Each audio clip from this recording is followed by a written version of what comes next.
بسم الله الحمد لله والصلاة الحمد والسلام على لله رسول الله. والصلاة والسلام على Rasulullah. الدرس On a vu dans le الماضي cours إحياء الموات وقلنا précédent le fait de revivifier une terre morte, abandonnée et délaissée, dont on ne connaît pas le propriétaire. On n'a pas de propriétaire. التي ليس لها C'est pas on ne connaît pas, ça ne veut pas dire que l'on a un et qu'on ne le connaît pas, non. Mais c'est qu'elle en a pas.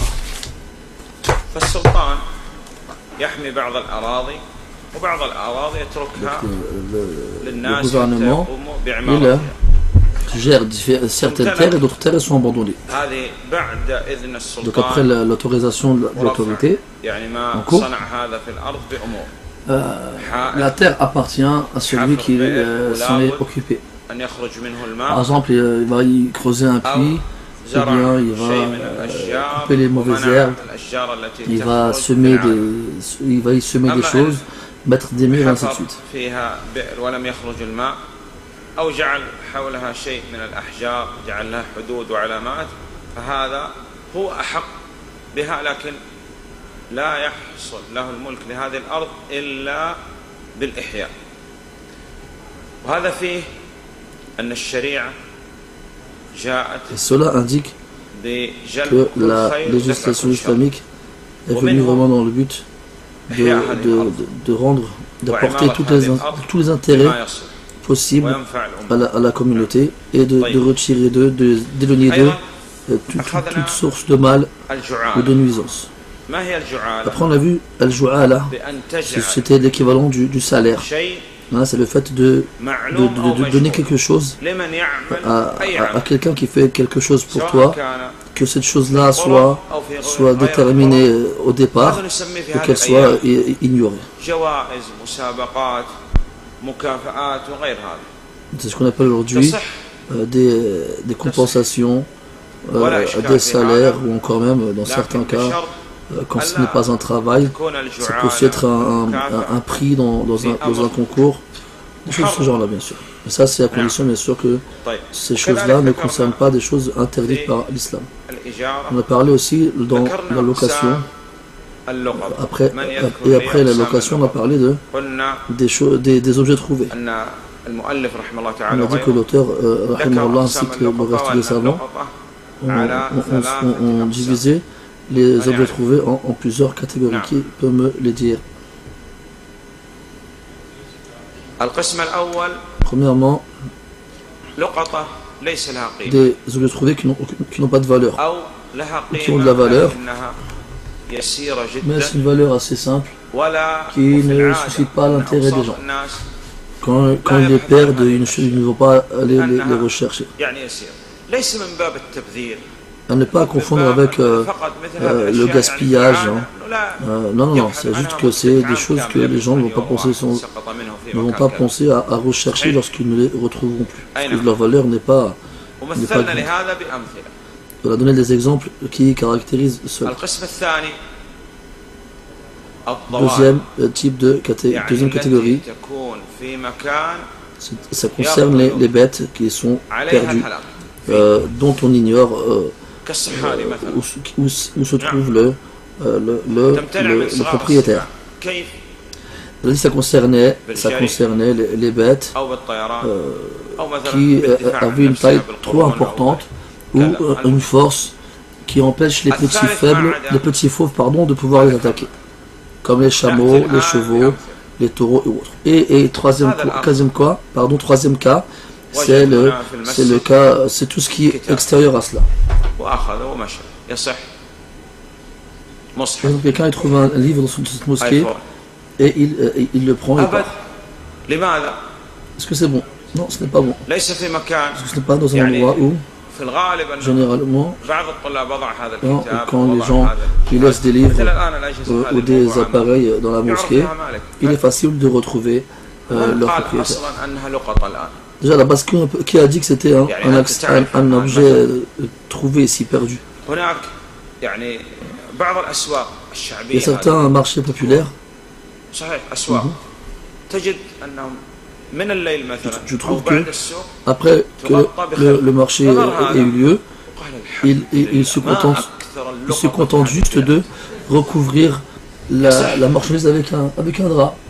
Quelqu'un arrive ici et dit waouh, qu'est-ce qu'il y a comme objet trouvé ici, et il prend. Comment on va considérer cette personne-là? Là, on va le considérer comme étant comme un voleur, et pas comme quelqu'un qui a trouvé quelque chose.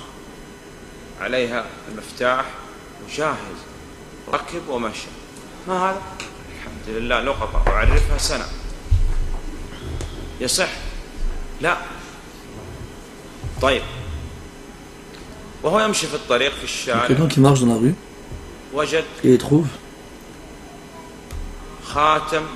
une bague en fer. Une bague en fer qui ne vaut rien. Il la prend, il n'y a pas de problème. Il trouve un stylo. Un stylo en plastique. Il le prend.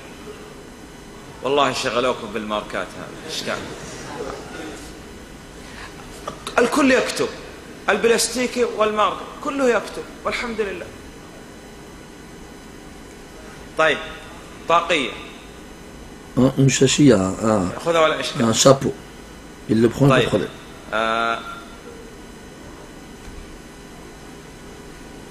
ايفون un iPhone, ينظر في لعله من عام الثمانينات. Si c'est un vieux modèle des années 80 qui ne vaut plus rien, il le garde. Si c'est un modèle récent qui vaut beaucoup, alors il doit le rechercher le propriétaire. S'il trouve un chameau dans un endroit où il n'y a personne, dans le désert par exemple, il est perdu, tout seul, mais en même temps il est à l'abri d'être attaqué par les petits fauves, qu'est-ce qu'il doit faire? S'il trouve un baril de vin,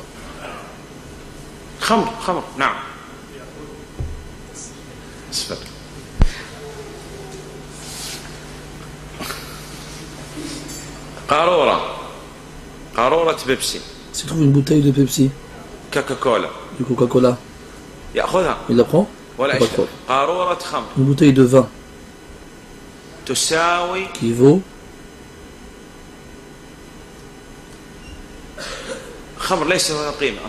à la base, normalement, le vin n'a pas de valeur. À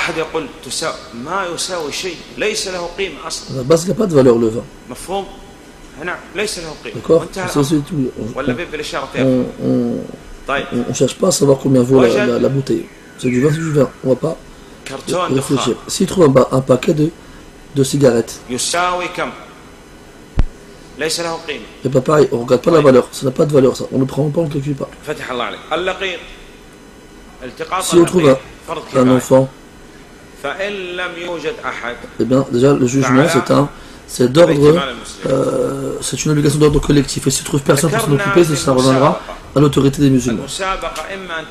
On a cité la compétition, soit elle est avec une participation financière, ou soit sans.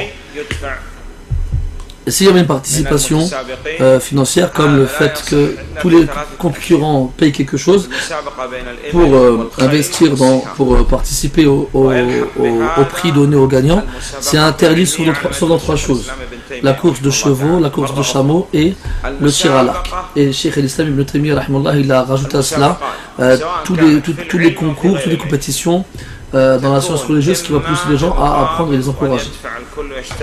Sinon, en dehors de ça, on n'a pas le droit de participer à des compétitions dans lesquelles on demande une participation pécuniaire, d'ordre financier.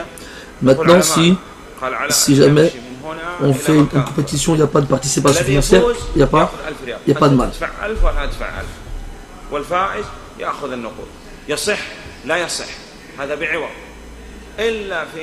المسابقة بين الخيل والإبل والسهام، والحق بهذا المسابقات في طلب العلم على ما يذكر شيخ الإسلام ابن تيمية رحمه الله تعالى. وهناك مسابقات بغير عوض لا تجوز في الألعاب. Toute compétition sans participation financière est permise, à condition que ce ne soit pas un jeu interdit comme le jeu d'échecs ou les jeux de dés.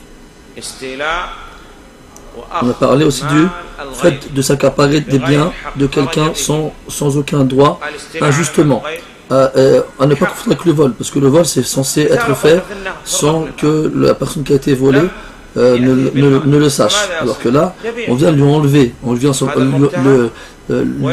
l'en destituer injustement, sans aucun droit. Donc c'est interdit, c'est partie des grands péchés, et il doit le rendre à son propriétaire, celui qui a fait cela. On passe maintenant au nouveau chapitre qui a comme nom Al-Ariya. C'est quoi Al-Ariya? C'est-à-dire que c'est le fait de destituer un produit de son prix, pardon. Si jamais j'emprunte à quelqu'un un stylo, j'ai le droit ou pas?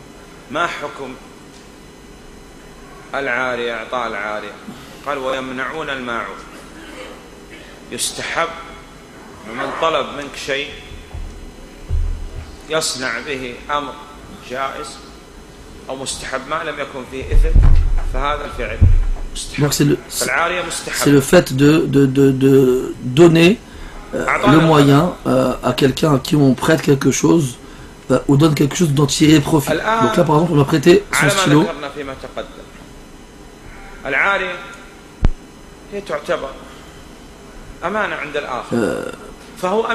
Donc là c'est ce stylo qui va me prêter, ça la ariya. C'est un dépôt qui m'a été confié.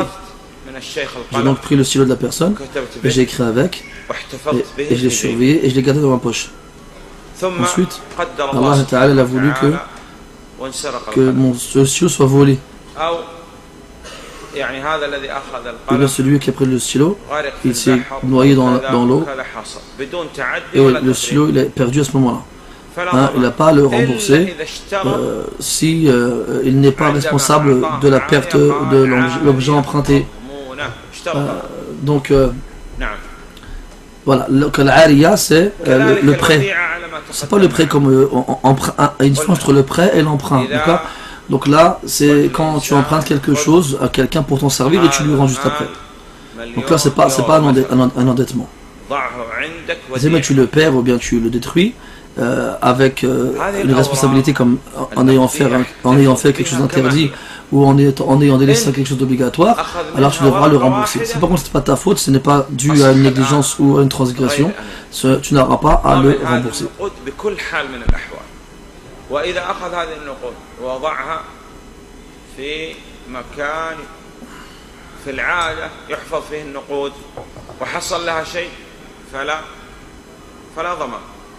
مفهوم؟ نعم. أخذنا في كتاب التوحيد باب الشفاعة. Chapitre de la intercession. Ici on va voir le chapitre de la parité. Donc dans l'intercession, c'est le fait de prendre, d'être un intermédiaire entre deux personnes dans le but d'apporter à l'une et deux un intérêt ou de la préserver d'un mal.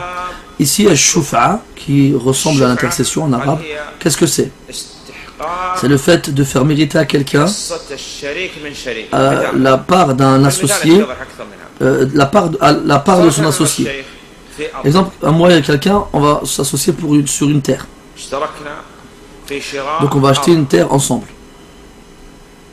Donc là maintenant, moi je veux vendre ma part de cette terre. Qui a le droit à prendre cette part-là? Mon associé est prioritaire. Si je veux vendre cette part-là, je reviens vers lui en premier.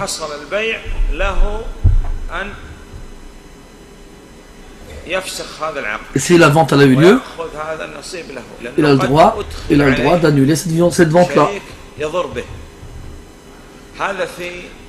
Notamment dans le cas où l'associé en question m'apporte des nuisances. Ça c'est pour les choses qui peuvent se séparer. Si quelqu'un et moi on s'associe pour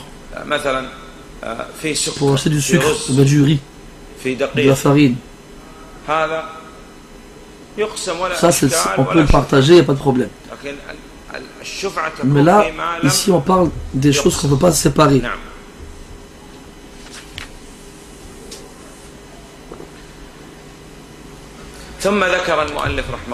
Après l'auteur rahimahullah, il a cité comme chapitre le chapitre du legs. Et le legs c'est quoi? C'est le fait de donner la permission à tout le monde de profiter de l'utilité de ce produit, mais en même temps de bloquer ce qu'on peut en faire. C'est-à-dire que on ne peut plus le vendre, on ne peut plus l'acheter, on ne peut plus l'hériter, on ne peut plus le prêter, on ne peut plus le louer, et ainsi de suite. Cependant, ce qu'on peut en faire reste disponible pour tout le monde. Comme par exemple quelqu'un qui va léguer un appartement. Donc, si quelqu'un il lègue un appartement, ben, plus personne ne peut l'acheter, ni le vendre, ni le louer, ni quoi que ce soit. On peut en tirer profit, nous, en tant que produit. Cependant, les utilités de ce produit-là, en elles-mêmes, tout le monde pourra y avoir droit.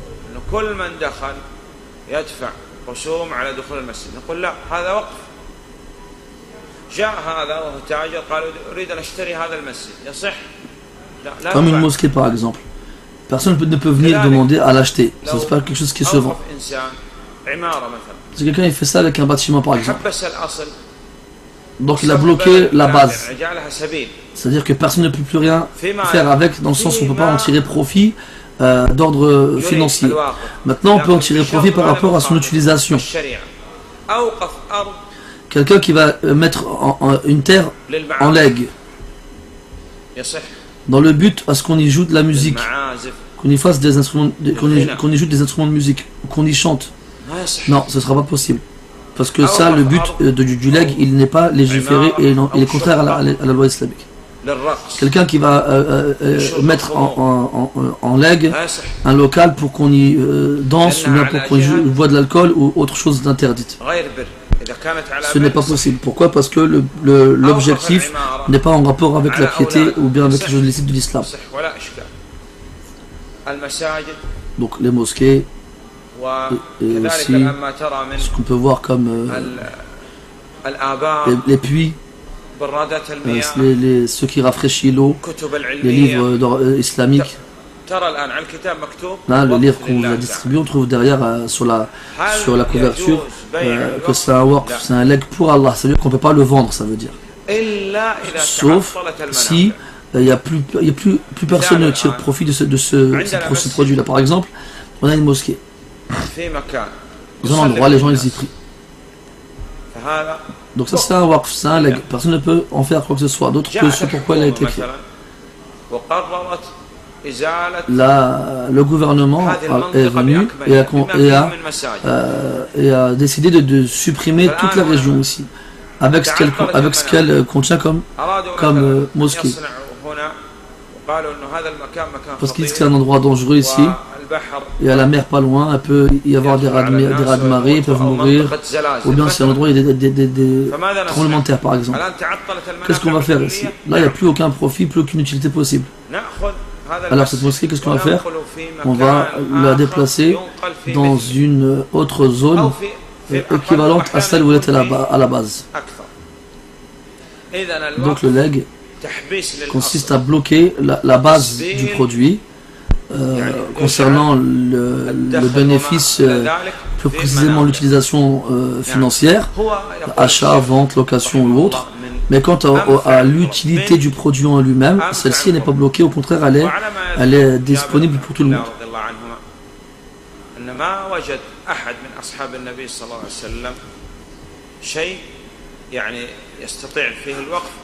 Jabir radiyallahu anhu disait que les compagnons du prophète sallallahu alayhi wa sallam, il n'y avait pas une chose qui pouvait léguer sans qu'il ne le fasse. Et le prophète sallallahu alayhi wa sallam il a beaucoup incité les gens à le faire. Et dans le hadith, lorsque l'être humain meurt, ses actions s'interrompent sauf dans 3 cas. Il a cité une aumône dont l'utilité est courante. Et les meilleurs des legs que les musulmans peuvent faire, ce sont les mosquées. Et le leg, il s'officialise soit verbalement, en le disant avec une phrase, une formulation précise, en disant ce livre-là, j'en ai fait un leg pour Allah. Ou bien ça peut aussi être avec le geste, tant que c'est compris.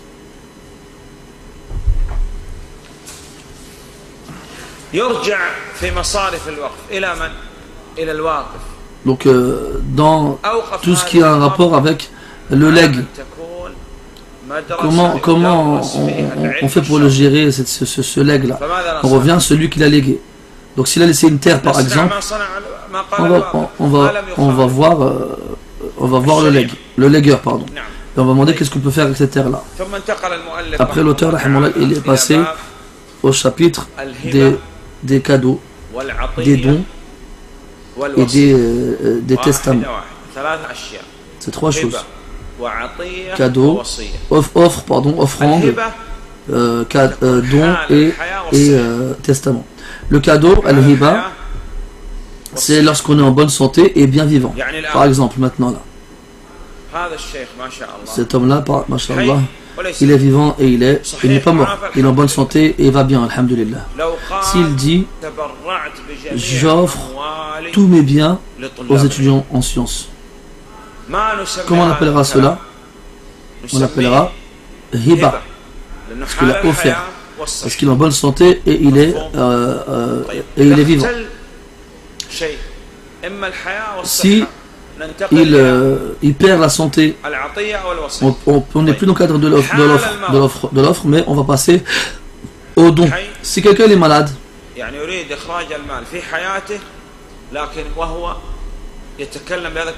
donc il est vivant mais il est malade. Quel type de maladie? La maladie se divise en deux catégories. Une maladie dont on craint la fin et une maladie dont on ne craint pas la fin. La maladie qui est crainte, c'est celle dans laquelle il y a un risque de mort. Plus que, on pense plus que la personne qui est malade ainsi va mourir que survivre. Et l'inverse, c'est quand quelqu'un est malade et il va plus être vivant, survivre que mourir. Exemple de maladies craintes et de maladies qui ne sont pas craintes. Un rhume, c'est craint ou non? Un rhume, avec des éternuements, une fièvre, une fracture à la main, une blessure.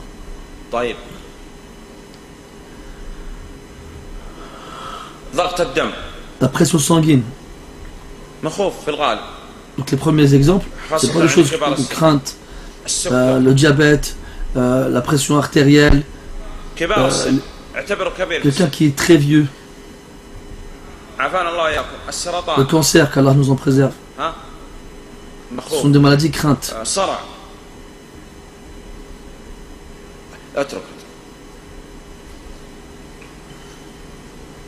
انسداد في الشرايين وأوعية الدم وفي القلب مخوف فتح الله عليك.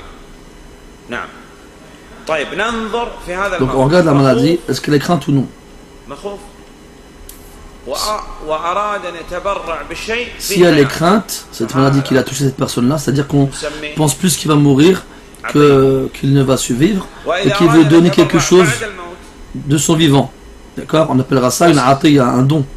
Et si jamais il veut donner quelque chose seulement après qu'il ne soit mort, alors on appellera ça une wasiya, un legs post-mortuum.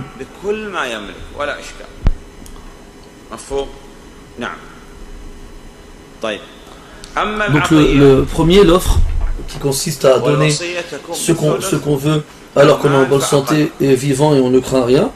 On peut donner tout ce qu'on possède, pas de problème. Quant au don et à ce qu'on va donner après la mort, ça ne peut pas dépasser le tiers et ce sera pour autre que l'héritier.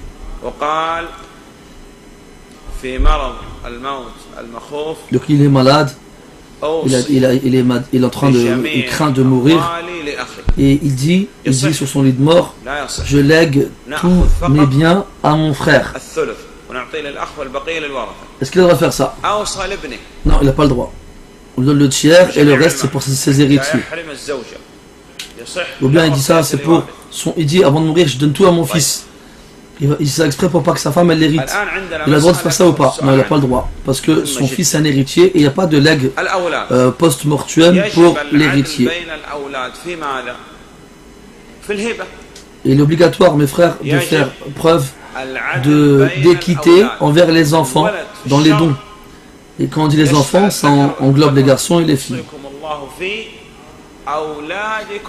Allah vous recommande l'équité envers vos enfants, les garçons et les filles. Contrairement à certaines personnes qui croient que ça ne concerne que les garçons. Il est obligatoire d'être équitable envers les enfants.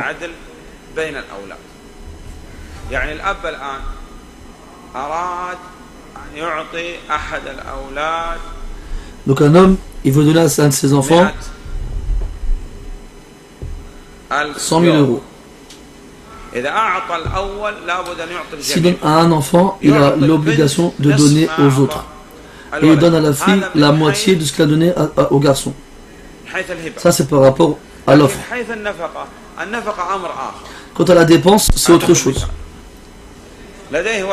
Quelqu'un a un enfant petit qui a besoin de lait et d'un biberon et de couches et certaines choses en rapport avec les bébés. Quant au grand, ils n'ont pas besoin de tout cela. Est-ce qu'obligatoirement, quand j'achète du lait et des couches et des biberons aux bébés, je dois acheter la même chose aux autres? Non, parce que là c'est la dépense, c'est subvenir à leurs besoins. J'ai une fille qui a besoin de robes et de l'or et des bijoux et des choses qui mettent dans ses cheveux comme des barrettes et autres. Est-ce qu'il doit donner obligatoirement au fils, au garçon le double de ce qu'il a donné à sa fille? Non.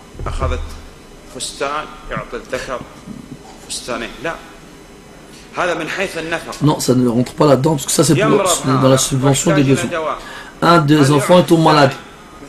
Il a besoin de médicaments. Est-ce qu'on va donner aux autres enfants le médicament? Non.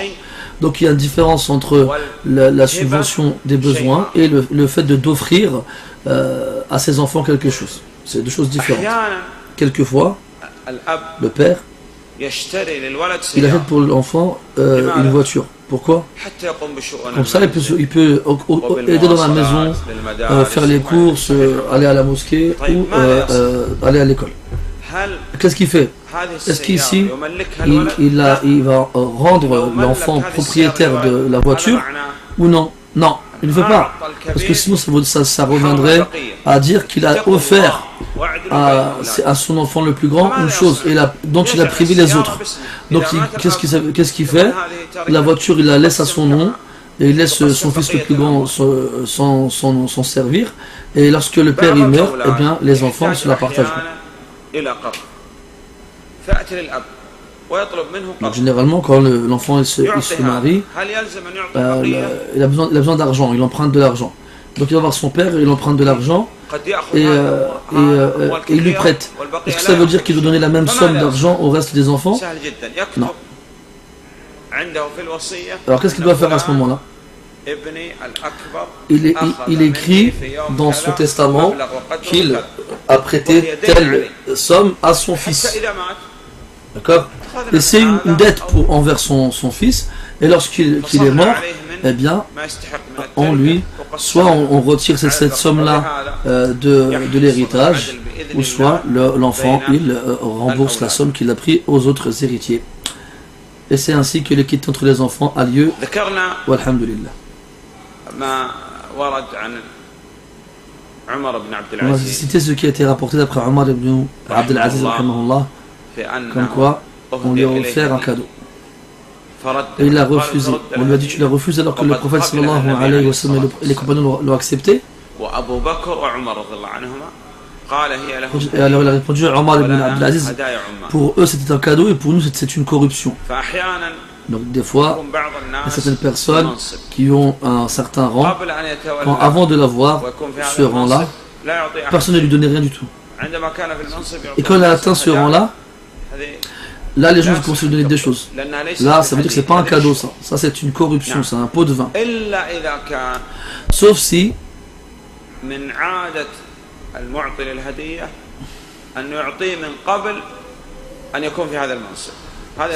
celui qui a fait le cadeau, il avait l'habitude de lui donner des cadeaux avant qu'il atteigne ce rang-là, alors il n'y a pas de mal, Inch'Allah.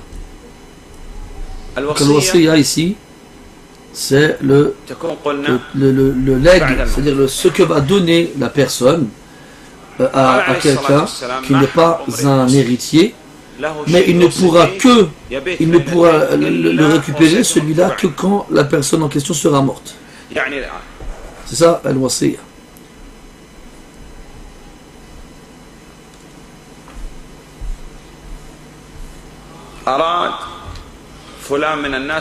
Quelqu'un il veut donc écrire un testament. Est-ce que c'est obligatoirement quelque chose avec de l'argent? Non, pas obligatoirement. Ça peut être une exhortation de demander de suivre la sunna et d'éviter l'innovation.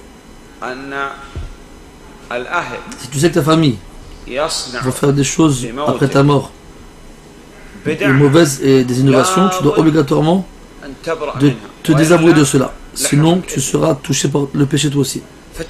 Donc, tu écris dans ton testament. Bismillahirrahmanirrahim. Allah, que la prière et le salut soit sur le message d'Allah. Voici ce que un tel, fils d'un tel, laisse dans son testament. Son testament, il reçoit, il conçoit et il accepte et il reconnaît qu'Allah est le seul mérite de l'adoration, que tout ce qui t'adore en dehors de lui ne mérite pas l'adoration, que Mohammed est son messager, je crois en jour dernier à la résurrection, au jugement, au paradis, à l'enfer, et je demande à ce qu'après ma mort, personne de mon entourage ne fasse une quelconque innovation. Ce soit le regroupement, faire à manger, se lamenter, et ainsi de suite comme chose. Et je me désavoue auprès d'Allah de tout ce qui va être fait après ma mort par les gens.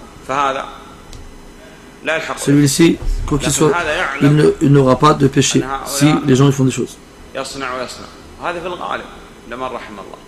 نعم يكتب هذا في الوصية. طيب بكم يوصي؟ أراد أن يوصي للفقراء للمساكين. Donc lui, il veut laisser une certaine somme pour les pauvres après sa mort. Combien il peut laisser donc le don qui a lieu après la mort lorsqu'il est l'équivalent au tiers, c'est détestable. Mais et le mieux c'est que ce soit inférieur au tiers. Ça c'est quand on n'est pas, ça c'est pour ceux qui a laissé beaucoup. Si quelqu'un n'a pas beaucoup d'argent, le prophète dit sallallahu alayhi wa sallam que tu laisses tes héritiers à l'abri du besoin est mieux que de laisser des gens qui seront dépendants des autres. Et avec ça, grâce à Allah, on a fini le chapitre relatif au commerce. Après cela, l'auteur rahimahullah, il va citer le chapitre de l'héritage, c'est-à-dire le partage de ce qui a été laissé par le défunt. Bien sûr, entre ceux qui méritent et qui y ont droit, les héritiers. Ces questions-là, en rapport avec le partage des biens, sont des questions qui nécessitent des calculs, une maîtrise des calculs. C'est pas compliqué, mais tu ne peux pas réviser les mathématiques en regardant comme ça seulement. Tu vas te prendre un cahier et tu écris. Et c'est pour les calculs. Et bien c'est pareil pour l'héritage. C'est pas compliqué, mais il faut réviser beaucoup.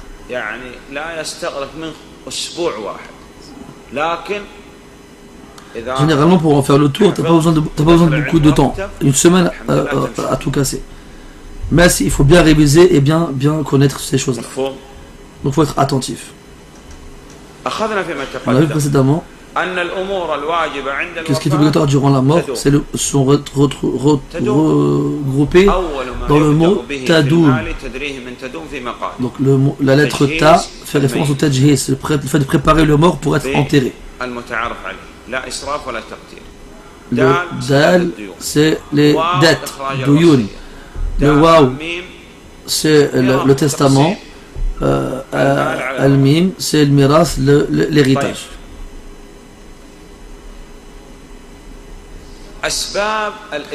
Quelles sont les causes de l'héritage? Il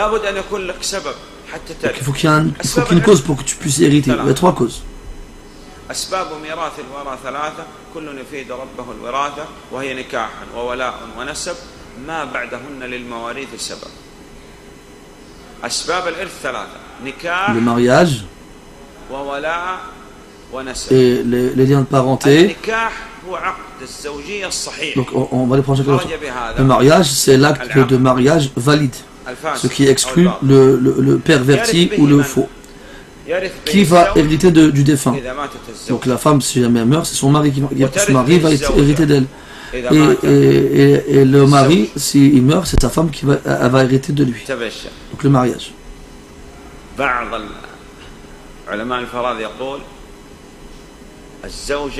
لا تجعلها تتعلم هذا الباب لأنه أول تركة تبحث عنها تركة الزوج تعلمها العشرة. Il y a des chouïrs qui disent n'apprends pas ce chapitre-là à ta femme parce que la première chose qu'elle fera à ta mort c'est de voir combien elle va hériter. الإرث الأول النكاح يرث به الزوج إذا ماتت الزوج. Lorsque l'homme il meurt, la femme elle hérite de lui, et lorsque la femme elle meurt, son mari il hérite de lui, il hérite d'elle. Deuxièmement,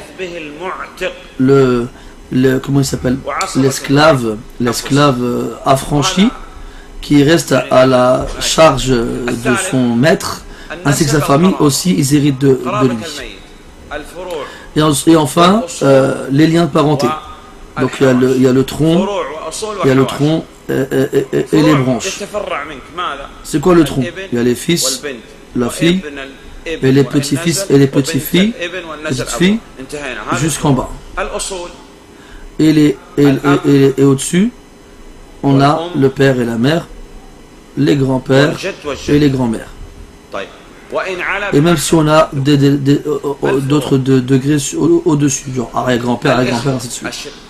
Après on a les branches, les frères et sœurs du père et de la mère.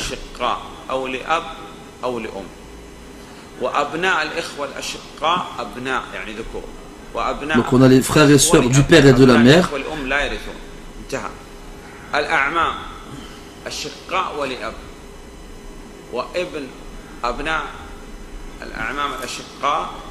Et les frères et sœurs du père, et pas de la mère. Et on a les oncles paternels et maternels, et les oncles paternels et les tantes paternelles, pas les oncles maternels ni les oncles maternels. Donc on a dit trois cas: mariage, affranchissement d'esclaves et prise en charge, et lien de parenté dans les troncs et les branches. فافهم فليس الشك كاليقين الحمد لله. الرق يكون مملوك عبد. Il y en a trois dont on n'hérite pas. Si l'esclave il meurt, est-ce que son fils il hérite de lui? Non, parce que ce qu'il possède c'est à son maître et pas à lui. Si un homme il tue son père, eh ben, il n'a pas le droit à l'héritage. Celui qui tue son père pour en hériter, ou qui que ce soit de qui peut hériter, il en est privé. Et le troisième, le kafir, le mécréant, on n'hérite pas du mécréant, et le mécréant n'hérite pas du musulman. Donc on a vu les causes de l'héritage et ce qui interdit l'héritage.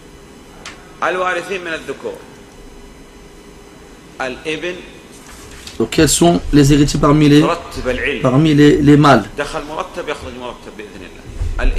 Donc le fils et le petit-fils et le père et le grand-père paternel, même s'il s'élève, et même si on a un grand-père, frère de père et de mère, frère de père, neveu, le mari et l'affranchi. Maintenant, les héritiers chez les filles. La fille et la fille du fils. La mère et la grand-mère du côté de la mère et la grand-mère du côté du père. Et la sœur des deux parents, la sœur du père par rapport au père, et la sœur par rapport à la mère, et l'épouse, et enfin l'esclave affranchi, femme. quelles sont les parts obligatoires citées dans le Coran et sont au nombre de 6.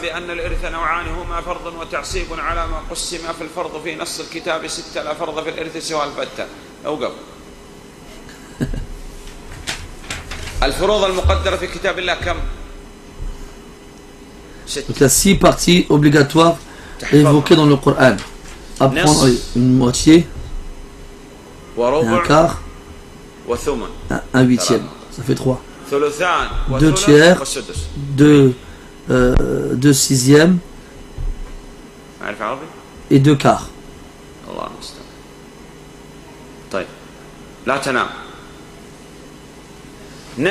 Moitié, quart et huitième. 2 tiers, 2 huitièmes et un sixième. نصف وربع ثم نصف الربع والثلث والسدس بنص الشرع والثلثان وهما التمام فاحفظ فكل حافظ إمام. مفهوم؟ نعم. طيب يذكر الشيخ مسائل. Donc Cheikh cite plusieurs questions en rapport avec ce chapitre-là. Combien il y a de questions à la base dans cette science-là? Donc Cheikh il fait exprès de parler vite de ce chapitre-là, juste pour qu'on en entende parler, qu'on le découvre, mais bien entendu il faut beaucoup plus de temps pour bien le comprendre.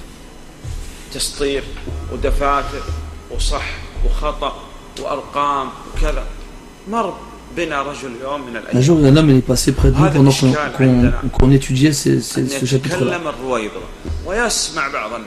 والنبي صلى الله عليه وسلم قال إذا رأيتم الذين يتبعون ما تشابه منه فأولئك الذين سمى الله فاحذروا. مر بنا نظر جاهل. Donc un homme ignorant, il est passé près de nous alors qu'on était étudiant et qu'on étudiait l'héritage. Il nous a vu, il a dit qu'est-ce que vous faites? Il a demandé à un étudiant qu'est-ce que c'est ça, que ça? On a dit ça c'est l'héritage. Il a dit c'est quoi l'héritage? C'est quoi l'héritage? C'est le partage de l'héritage envers ceux qui y ont droit. Alors il a dit oh wow, tu étudies l'héritage? Il a dit subhanallah, les gens ils se tuent, ils s'entretuent. Ah, les gens ils meurent, ils sont tués, ils se font tuer et ils meurent de froid, et vous avez rien trouvé d'autre à faire qu'étudier l'héritage. Qu'est-ce que tu lui dis à celui-là? Et toi tu fais quoi toi? Parle-toi toi-même avant de parler aux autres. Alors Cheikh lui a dit ceux qui meurent, nous on partage ce qu'ils délaissent. Toi tu fais quoi toi? C'est vrai ou pas? On a au moins participé dans tout ça. Donc la base des questions relatives à l'héritage, c'est au nombre de 7.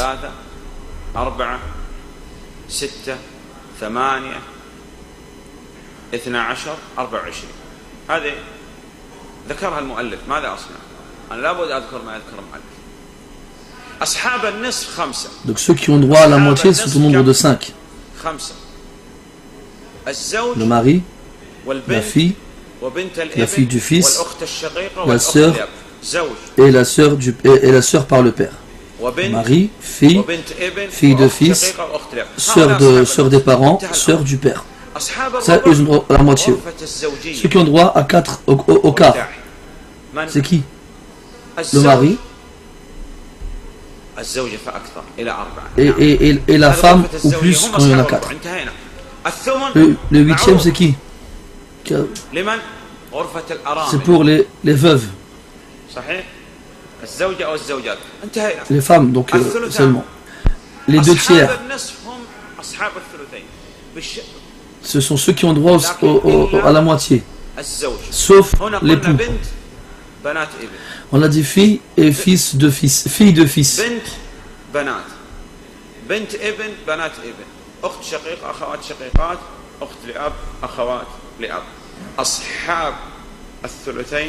Donc ceux qui ont droit aux 2 tiers, ce sont ceux qui ont droit à la moitié quand ils sont un groupe et qu'on exclut le mari. Ceux qui ont droit au tiers, le groupe des frères qu'ils ont eu par la même mère et la mère. بنت الابن فأكثر والأخت لأب فأكثر. الحمد لله رب العالمين انتهت الفرائض. صدق لو تضبط يعني مسائل قليلة لا تستغرق منك أحيانا يوم واحد. Et là, on a fait le tour de l'héritage. طيب. Donc si tu révises bien tout ça et tu lui accordes du temps, tu vas maîtriser cette science-là en peu de temps. إلا الإخوة الأم قال الله سبحانه وتعالى فهم شركاء في الثلث. طيب ذكر أصحاب السدس وكذا، نحن ذكرنا ولله الحمد الآن.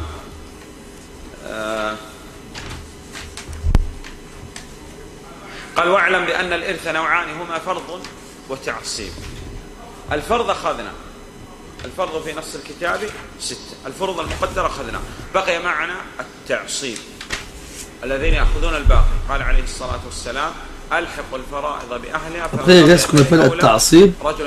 C'est-à-dire que quand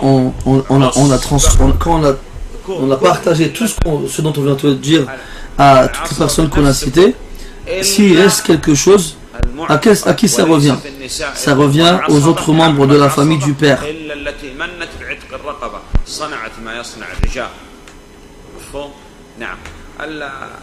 العصبات ثلاثة: عاصب بنفسه، وعاصب بغيره، وعاصب مع غيره.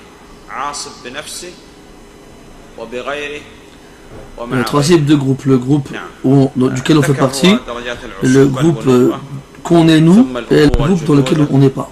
ثم الأخوة بنوهم، ثم العمومة بنوهم، ثم الولد.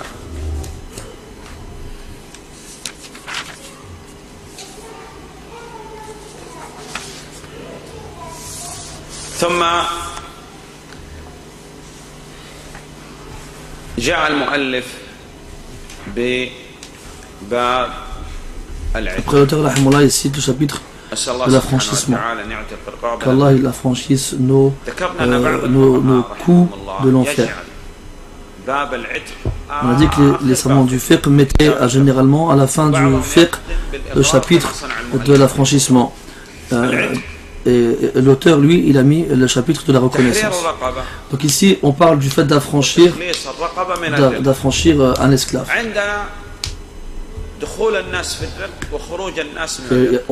Comment quelqu'un peut devenir un esclave?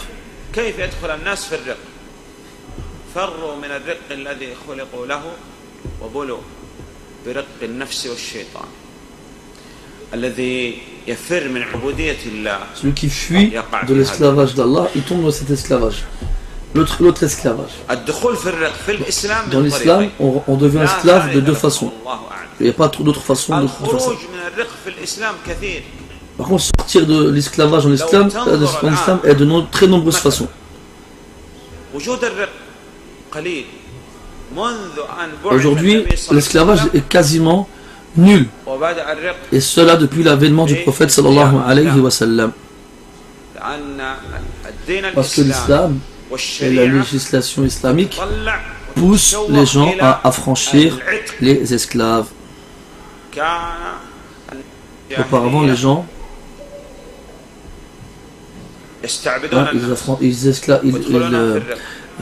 rendaient les gens esclaves, et l'islam est venu afin de les sortir de l'esclavage et les sortir de l'adoration des créatures vers l'adoration du Créateur. Et l'esclavage reste possible de deux façons. Le captif de guerre et la femme esclave qui enfante, qui a un enfant. Il y a des gens qui veulent que les musulmans fassent la fornication. Donc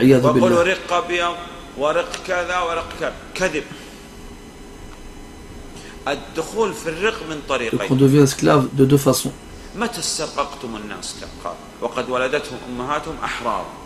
quand est-ce que vous avez rendu les jeunes esclaves alors que leurs mères les ont enfantés libres? La base, de deux façons on devient esclave en islam. Dans les captifs de guerre.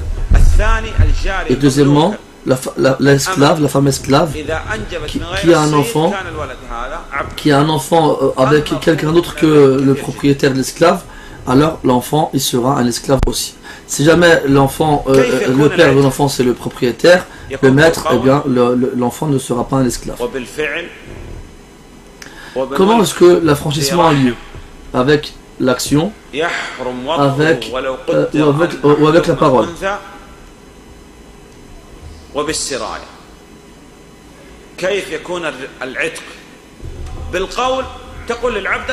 Donc tu dis à un esclave, tu es libre, et bien ça suffit pour l'affranchir.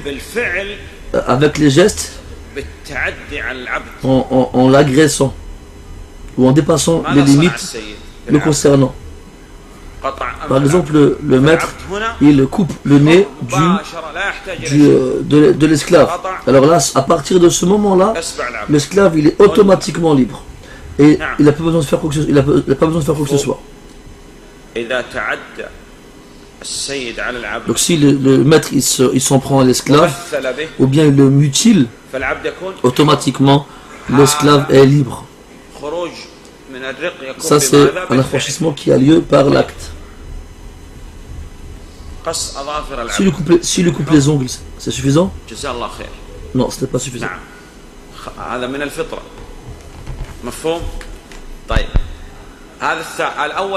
Le premier, il lui dit, c'est verbalement,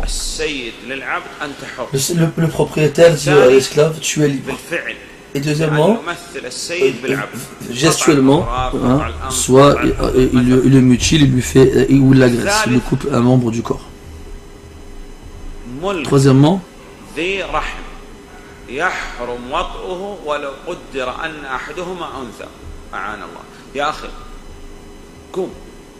سبحان الله انتبه لنفسك يا شيخ لا تغمض عينيك كلم يا شيخ مصطفى كله لا يغمض عينيه انتبه انا ارى اغمض عينيه نعم الشيخ الاول بالقول le premier verbalement, deuxièmement avec en le mutilant, troisièmement s'il l'achète quelqu'un qui a l'interdiction avec lequel il a l'interdiction de copuler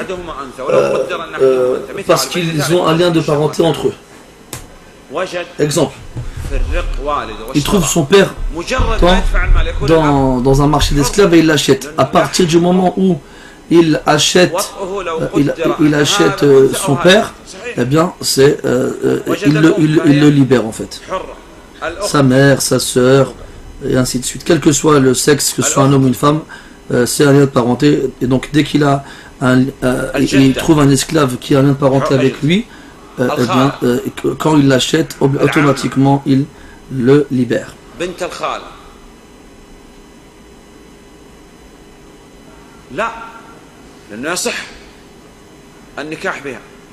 Donc, toute personne avec laquelle il ne peut pas avoir, il ne peut pas se marier, même si ce n'est pas une femme, eh bien, en l'achetant, il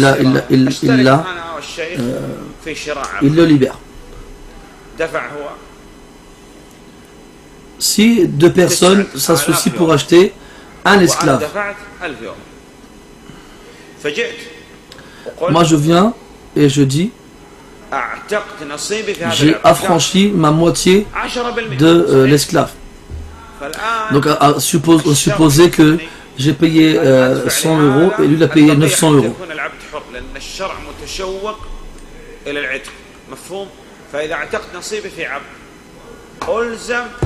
Donc lorsque j'ai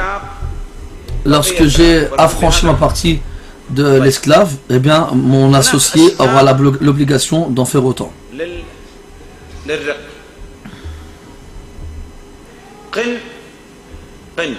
هو العبد المملوك كله مملوك سواء لشخص أو لأشخاص. الثاني المدبر، الثاني مدبر هو من علق عتقه على اعتبار السيد من الدنيا. Et on a un type d'esclave qu'on appelle al-mudabbar. C'est celui qui c'est celui dont le propriétaire a promis à ce que son esclave soit libre seulement lorsqu'il sera mort. Alors tu trouves ce genre d'esclaves, ils invoquent jour et nuit Allah afin que leur propriétaire il meure. Dans tous les cas, tu as donc des esclaves dont la liberté est liée à la vie à la mort plutôt de leur propriétaire. Il y a aussi des esclaves qui font des marchés, si on peut dire ça comme ça, avec leur propriétaire, comme quoi fais telle chose et tu seras libre. Exemple, il peut lui dire apprends le Coran entier et tu seras libre. Quelles des conditions qui vont faire en sorte que l'esclave sera libre si jamais il les remplit. Ensuite on a ce qu'on appelle Ummul Walad, c'est l'esclave, donc femme, avec laquelle on a des rapports et qui tombe enceinte du maître, du propriétaire. Eh bien à ce moment-là, lorsqu'elle accouche, il ne peut plus la vendre, et s'il ne la franchit pas, bien dès qu'il meurt, elle devient libre. Et là on s'arrête, et après le Maghrib, Inch'Allah, on va commencer le chapitre du mariage. Il y a un élève qui est venu voir un savant et il lui a dit: oh mon cheikh, Inch'Allah, je t'invite à mon mariage jeudi, Inch'Allah. Donc il lui a dit: tu viens à mon mariage la semaine prochaine, le jeudi, Inch'Allah. Qu'est-ce que tu me donnes comme conseil? Le cheikh il a dit: lis il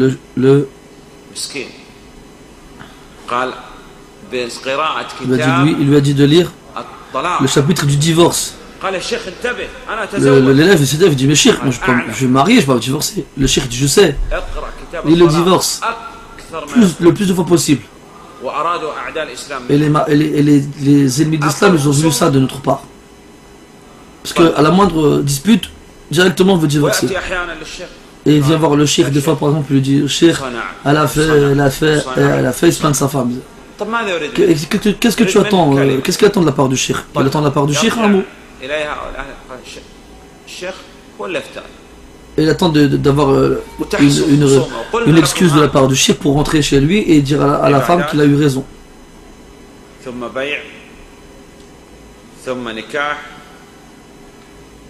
وإن تقول قال تسمع لقوله. يذكر بعض العلماء وأن يقول تسمع لقوله يتكلم بكلام سبحان الله عند الخطبة. قال أنا طالب علم. Les gens, quand ils parlent, ils savent charmer les gens avec les mots qui sortent de leur bouche. C'est comme celui qui vient demander en mariage une femme, et quand il se présente, il dit: moi je suis comme ci, moi je suis comme ça, en se vantant, se jetant des fleurs. Et quand il s'est marié, tu vois des choses que jamais dans ta vie tu as vues.